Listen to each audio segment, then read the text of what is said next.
What's going on, guys? And welcome back to another game review. This time we're going through Fiji and Australia from the Rugby League World Cup. Little bit of a one-sided game, but I think Fiji held their own for a little bit. How did you see it, Biz? Yeah, I think you're right. Very dominant game from Australia, and particularly a forward pack. I think the score 42-8, I think Australia were very dominant. But as you say, Fiji were in this game for a long time. They scored first. It looked pretty close for the first half, and then it got away from them. And that's pretty much how I see a lot of Australia's group games going. I think teams will stick it with them. They'll bring the energy to start, but just the class from the Australian team, towards the last 20, 30 minutes will really strip them away from the competition. I thought the forward pack was very strong. Obviously, the backs and the halves really, other than the halfback debate, really picked themselves. But the forward pack was for debate. But, Nanai stepped up. He was very strong on debut. Excellent solo try.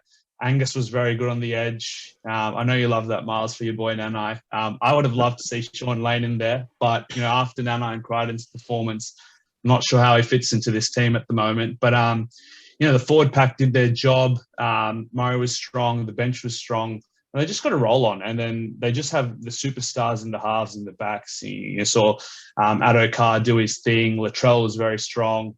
Teddy was just, tackle busting. I think he had 18 odd tackle busts. But, a couple of the statistics from the forward pack, just 60 tackle breaks to 10. So Australia were just getting the ball rolling. The average set distance, Australia was up close to 50 metres, about 47 or so, whereas Fiji were at that 35 mark. So just set for set, they were dominant. And I think one of the key areas that we were just getting a roll on for the Australian team is out of dummy half, with both Hunt and Harry Grant playing very well. How did you see that interplay of the hooker and the forward pack working, Longy? Yeah, we were talking a lot in the pre-game about how that two-headed monster at hooker was going to be one of the most unstoppable components of this Australia team. So Harry Grant is just relentless, and Ben Hunt's proven it again and again when he gets to hooker that he's unstoppable as well.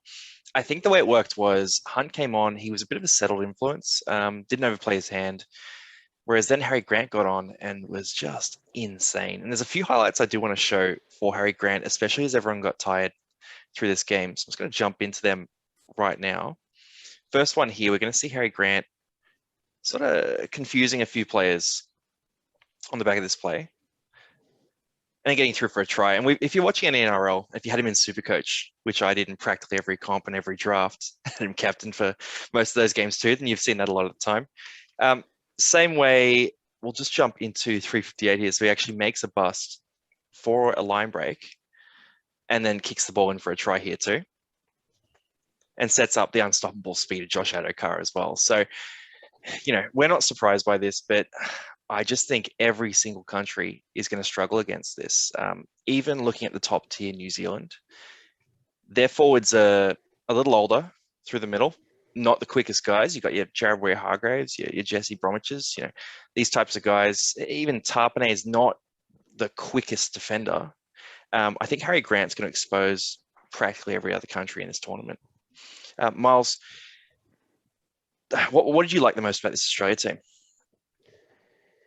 Yeah, look, I think they found easy ways to get out of trouble. There was a couple of times where they made pretty easy breaks from long range. And, when you're doing that, that your opponent is on the back foot, and it's not going to end well if you're conceding those 100-meter, 40-plus meter tries. And, you're showing it here with Addo-Carr. He's the fastest man on the planet, as we've all been told. So I think, from even that play there, Australia were pinned in their own 10. And, the quick shift, the early shift, and Fiji just weren't ready for it. And once you get it to that bloke, he's gone. I hate to cut you off here, mate. Is he the fastest man on the planet? Because I'm seeing someone a lot faster than him in this particular clip. And you'll see him come across in pink from the left. Look at the speed on that man there. Easily burning. He's turning behind him and he's still outpacing Addo-Carr. Sign him up, right? Oh, I don't know about you two, gents, but that pink, I am a lover of a good pink outfit, but that looks terrible. He's wearing it well. Stop in the pink, isn't it? Like the the bright pink up top with the baby pink on the bottom. It's there's no stripes or anything to defer you away from the color. So I get what you mean, but it definitely needs something else. I'm gonna say, look, I don't know this referee's name. He's a bit of a fitter man. Checking in the other game, not quite the same, chiseled physique. Yeah, he looks how I would look in that. Klein, yeah, he looked the way I would look in that sort of jersey. So, not the best.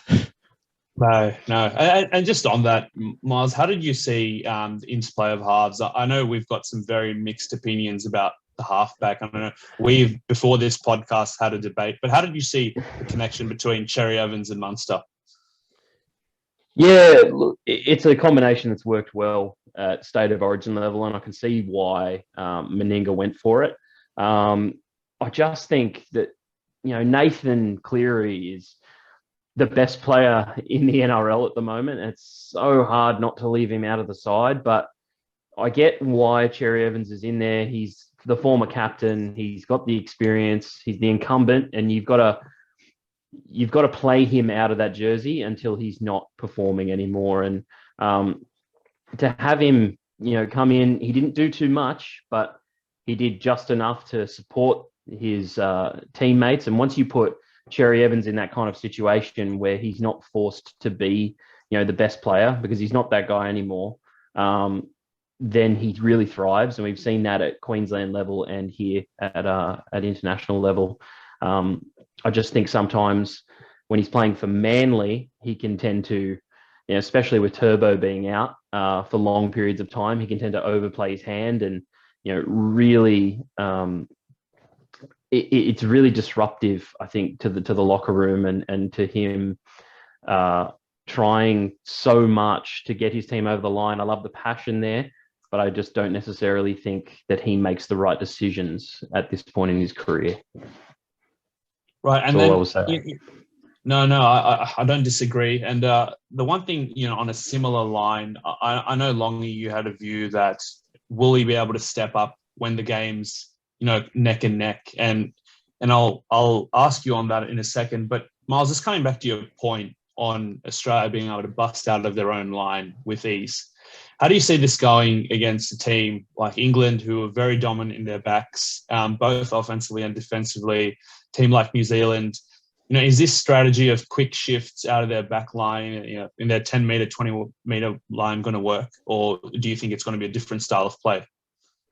It'll depend on the confidence that they have. And Australia have it in spades. You've got guys like Latrell Mitchell and Addo-Carr who are extremely confident in their ability. You got the most clutch player in the league, Valentine Holmes, in there. And these guys are the guys who are going to make that play happen if it's going to happen. And Munster's good for that too. He can smell an opportunity a mile away. So, getting that early shift on, if it's on, it's extremely crucial. But I do think with, what England showed us in their first game, and, hopefully New Zealand show as well, that they're not going to be afraid to take it to the Australians and get up in their faces. And that's going to be key. And the person who's going to lead that the most is going to be Victor Radley. But if they don't, they sit back and play passive defense and wait to see what the Australian team are going to do with the ball, then that's where they're going to be in a lot of trouble. So it'll all depend on Australia's confidence to be able to pull off those plays. And if they drop a few balls early, they might go back into their shell. But it'll also depend on the opponent's aggressiveness in defensive line. Yeah, and I'm just wondering, we've seen it before, overconfidence at the back can be costly. We've seen Billy Slater, throw it up, and then, who knows if there's, solid defensive pressure. And just going back to what I was saying before, Longy, how do you see the Australian team mix, and do you see it changing much going forward, or is this pretty much close to their best 17? So Miles talked about Victor Radley, who he spent about 5 minutes in the previous video gushing about because he was so good for England. I want to bring up a component of Cleary coming into the team that no one's talking about. Isaiah Yeo comes in too. So Isaiah Yeo is an enormous ball-playing component of Penrith's attack and an enormous component of what Cleary does. And you bring him into that team as well. He facilitates a lot. He leads Cleary. That lets Munster play out wide. And there was that try that Munster teed up with Josh Addo-Carr and Latrell Mitchell, where he was just running blind sides. So if you can free him up to just do that, and Isaiah Yeo and Cleary can sort of run the ship and handle that small ball playing in amongst the forwards and, handle the kicking game and that side of things, then I think that's the recipe for success for the Australian team. Because, they didn't really have their Penrith players for this game. And those two are the big ones I'd be, really waiting for to come back. Do you see many other changes on your side for this team? No, I think I think Yo comes in. I don't, as Miles said, it's very difficult to dislodge Cherry Evans until he has a very bad game. There's not much really? Cleary can do to make the team. No, but I mean, if you think about it, Cleary's been playing at such a high level for a couple of years now. If he's not in the team now, when is he going to make the team? It's only really when Cherry Evans, makes a big blunder, I think that we're going to see a change. And in terms of the forward pack, I think, while, Yo's coming back, who do you take out? I mean, I hate to cut in, but Cleary walks in to this team. I think he walks into the I think seven? Cleary and Yo both walk into the starting side. You'd be silly not to bring both of them in straight away. I think they were being rested potentially as a bit of a post-grand final sort of thing. There's no way on merit that Isaiah Yeo was not in this team because he can cover the edge as well. He's perfect. Of course. He's the ultimate. I think the path for Yeo to entering this team is a lot easier than Cleary joining a team with Cherry Evans, who's been a part of the leadership group. He's been a part of this team for a long time. I could be totally wrong, but I'm just not seeing any indication that Cleary would start over Cherry Evans at full strength. Yeah, and this is the debate that most people are having at the moment, isn't it? The Cherry Evans versus Nathan Cleary debate. On form this year, you'd easily have to give the nod to Cleary, but just based on, I think Meninga, particularly as a coach, is a very loyal person and also potentially has a bit of that Queensland bias in him. He worked with Cherry Evans for a number of years. He knows his nuances. He knows the way he plays. And he knows the job that he's going to go out there and do.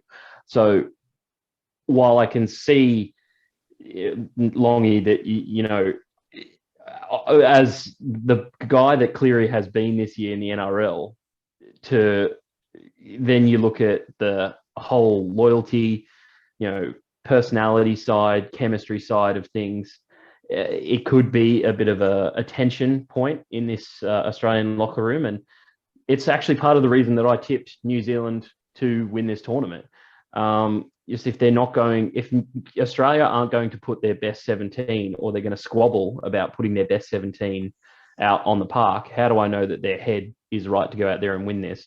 And, I love Australia. I'm Australian, and I really want Australia to pull through and win, but it's just got to be sorted out and really stamped out for good. If Meninga can come out and say, Cherry Evans is going to be our 7 for the rest of the tournament, there's going to be no questions about it, but he hasn't done that as yet. So I just think partly the thing that we're getting away from is I would also like to merit Fiji for the performance that they put in, at least for the first half an hour of that matchup. They were in that game. And you said it, Biz, they were only down 12-4 with 5 minutes to go in that first half. And, they gave a pretty dodgy try to Stephen Crichton. I mean, did he knock it on? Did he have possession of the ball? We've seen those given and not given. So, it could have gone either way. And, if they walk into that locker room at halftime 12-4 down, Fiji could be really up for that. But we've seen countless times in a number of different matches, the try before halftime is a massive killer blow. And most teams just get a roll on from there and get that momentum. And I think the addition of Harry Grant as well really just blew Fiji off the park, and they weren't ready for it in that second half. But I like to shout out for Sunia Taruva, who I thought had a very good game at the back. He ran for over 100 meters. He scored a try as well. Was just trying to support his team as much as possible. And we've heard a lot about this kid as he's coming through the Penrith lower ranks.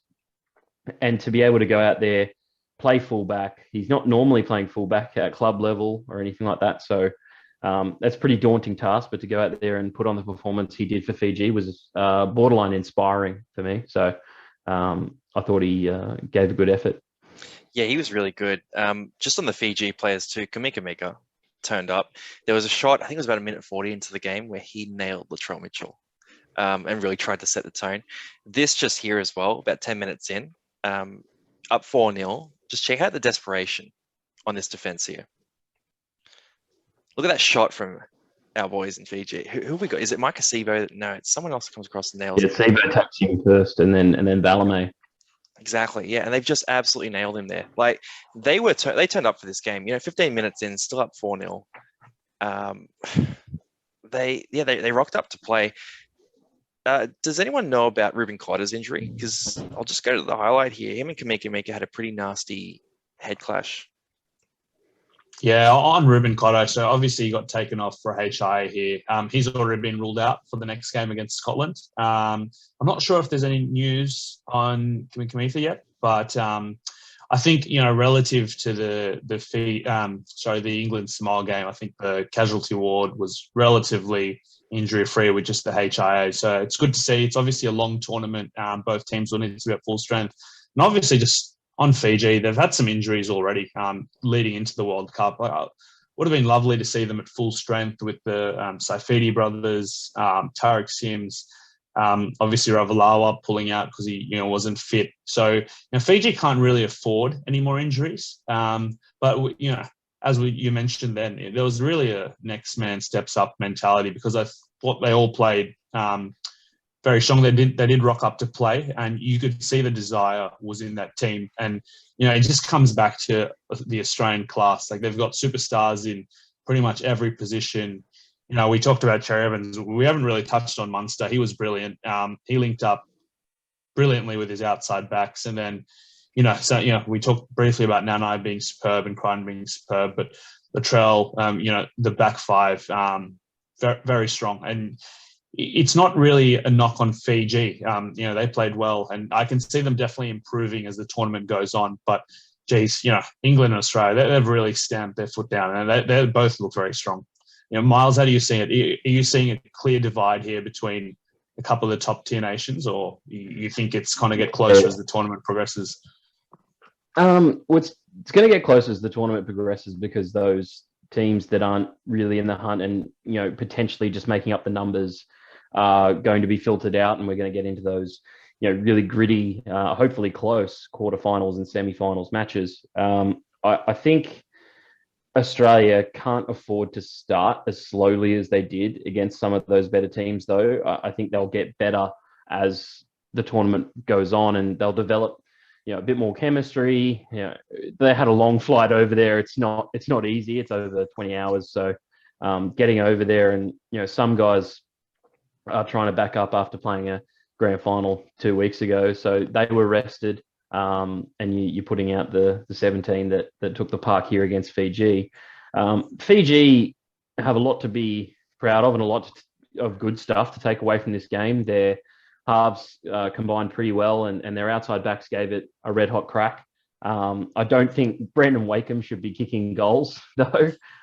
Just personally, when you look at the way Valentine Holmes went about his goal kicking business yesterday, and if Cleary walks into this team, Dan, who's taking over the kicking duties? Is they going to give it to Cleary, or are they going to go to Latrell Mitchell, who hasn't missed in his last fair few attempts at goal, or are they going to stick with the most clutch player in the NRL, Valentine Holmes? So knowing Mal Meninga, he's probably going to say on the day they'll flip a coin every 20 minutes to decide, who the goal kicker is for that period of the game, because he loves it in the air.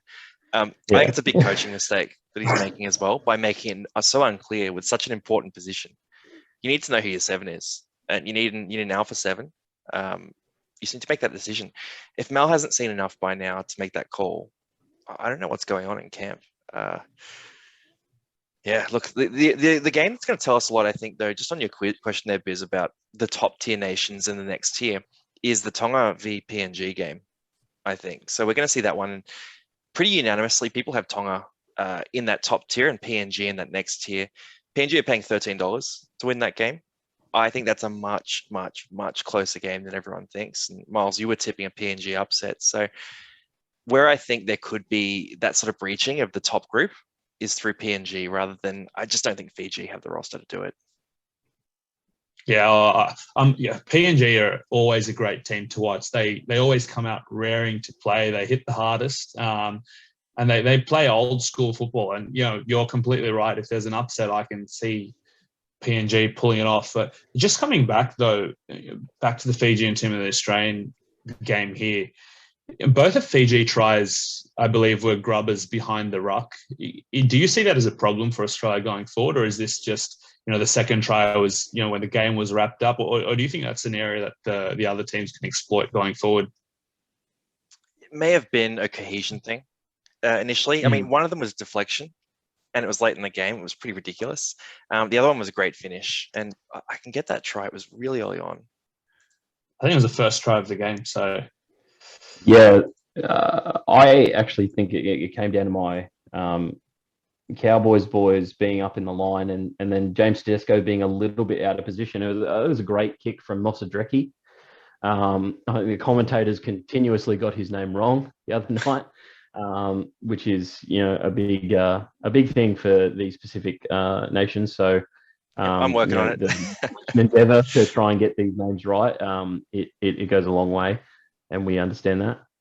But yeah, the hustle here from Valamay to get past Taulagi there and beat James Tedesco to the ball just showed you how up for it Fiji were. And for a young guy like Valamay, who's basically playing for a spot next year in that Canberra Raiders side, you'd have to, think that he's got the mentality of, I'm going to go out there and show what I can do. And he definitely did it on this play. Yeah, he had no chance. You love to see that hustle. You can see how much it means to them. He probably wasn't close to the ball when it was kicked, and that was an excellent put down. But yeah, all heart. And with the Fijian team, how do you see them going forward from here? Like we said, they didn't necessarily play poorly. They just maybe got outclassed by one of the contenders. You see a similar style going forward. What would you like to see them change up? I've got them meeting Scotland and Italy pretty comprehensively through those games. And then I don't see them going past that point. I think... who do they face, Miles? You're around the structure here. I think for competition's sake, you'd like to see them go through and get through that second round. And, I think for them, if they don't make it through to that next round, it's probably considered a bit of a fail, this World Cup. But I actually have Italy beating them and going through. So, I'm a little bit concerned on that tip, but just based on what I saw last night and how fast that they started and how, stern their defence was, at least for that first half an hour. I think that Fiji can make the quarterfinals. I think we talked about their lack of top tier talent being a bit of an issue. And you're going to have to rely on those, Viliami kick hours, those Api Coruscant as well has got to really take control of this team because he's going to have his hand on the ball the most. And he needs to be able to, take control of the game, and where this Fiji team goes is going to depend on where he places them and how he's going to deceive the defensive line. Yeah, okay. And then, Longy, just, we talked about Isaiah Yeo being a walk into this team and arguably Cleary as well. So obviously we've got Cotter ruled out for the game against Scotland. Longy, how do you see this Australian team evolving? First of all, who replaces Cotter, and what is the bench? What does it look like going forward? Do you expect much more change?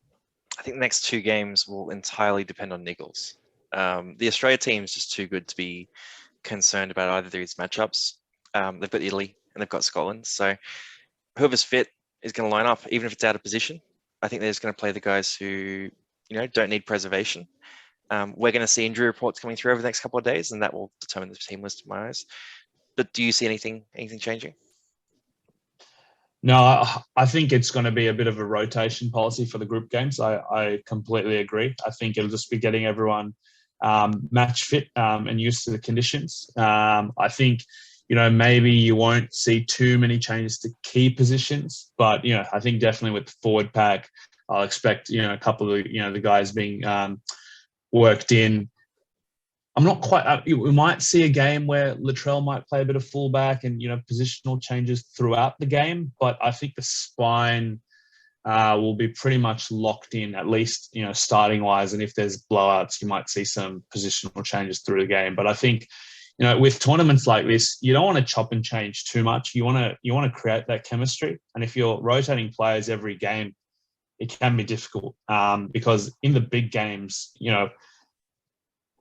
players are quite even, or teams are quite evenly matched, and it really comes down to chemistry and the ability to work together. So I think it'll be quite stable with the forwards interchanging just to keep them fresh. But, again, I don't think there's going to be any changes to the spine.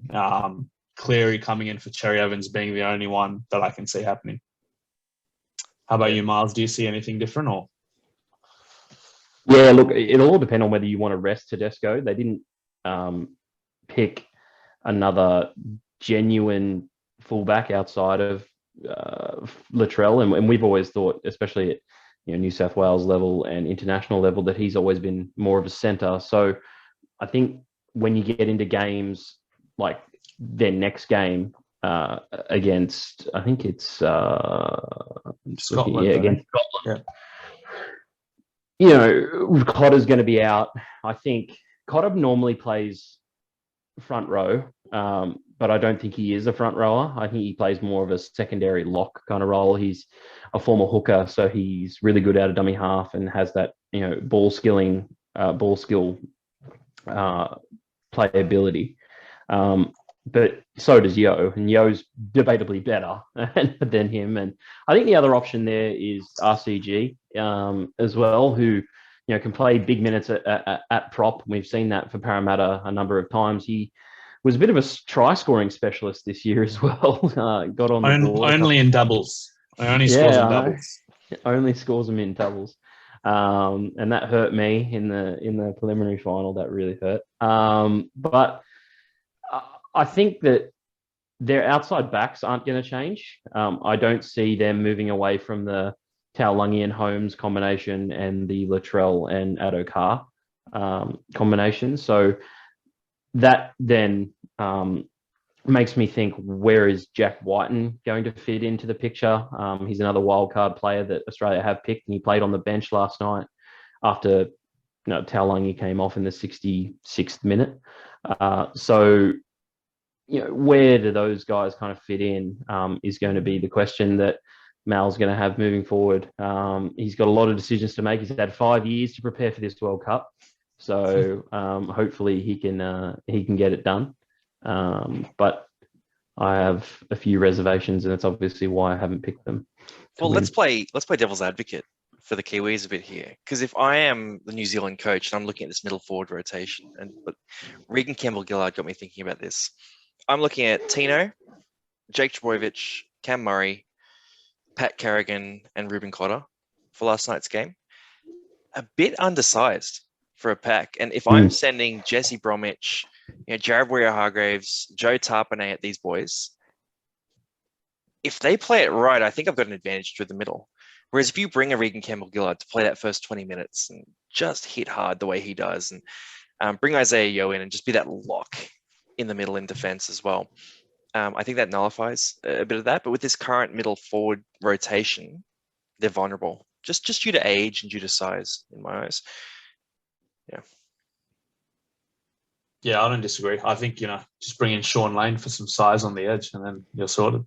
But unfortunately, he didn't make the squad, so not going to see that happen. But no, I think you're right. I think New Zealand. I think this year New Zealand's going to look at this pack and, they've got the size to really cause some headaches. But in saying that, you talked about it before, but Harry Grant, the bigger they are, maybe their lateral defense isn't as strong. And I think, what Australia lacks in terms of size, just in terms of ball skill, mobility, it's quite difficult to see them not performing well on any day. But I'm really looking forward to an Australian-New Zealand matchup. It's going to be great to see. Obviously, there's some group games ahead. I think obviously Australia, shouldn't have too many problems against Scotland or Italy, but you never know, especially if they're resting players and rotating. But in terms of your final takeaways from the game, maybe I'll go to Longy first.